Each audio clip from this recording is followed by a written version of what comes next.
হাজার বছর ধরে আমি পথ হাঁটিতেছি পৃথিবীর পথে।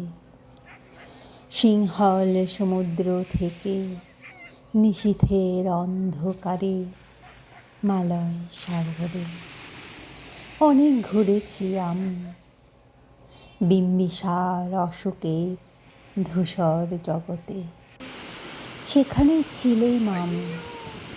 আরো দূর অন্ধকারে বিদর্ভ নগরে আমি ক্লান্ত প্রাণে, চারিদিকে জীবনের সমুদ্র সফেন আমারে দুদণ্ড শান্তি দিয়েছিল নাটোরে বনলতা সেন। চুলতার কবেকার অন্ধকার বিদিশার নেশা, মুক্তার শ্রাবস্তির কারুকার্য, অতি দূর সমুদ্রের পর হাল ভেঙে যে নাবিক হারায়েছে পথের দিশা। সবুজ ঘাসের দেশ যখন সে চোখে দেখে দারুচিনি দ্বীপের ভেতর, তেমনি দেখেছি তারে অন্ধকারে।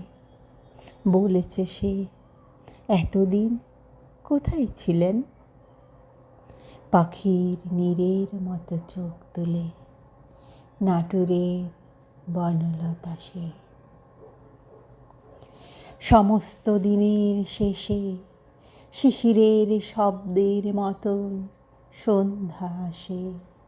ডানায় রৌদ্রের গন্ধ মুছে ফেলে চিল, পৃথিবীর সব রং মুছে গিয়ে পাণ্ডুলিপি করে আয়োজন।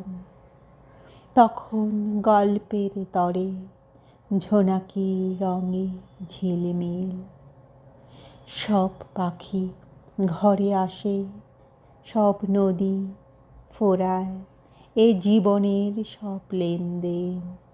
থাকে শুধু অন্ধকার, মুখোমুখি বসিবা বনলতা সেন, বনলতা সেন, বনলতা সেন।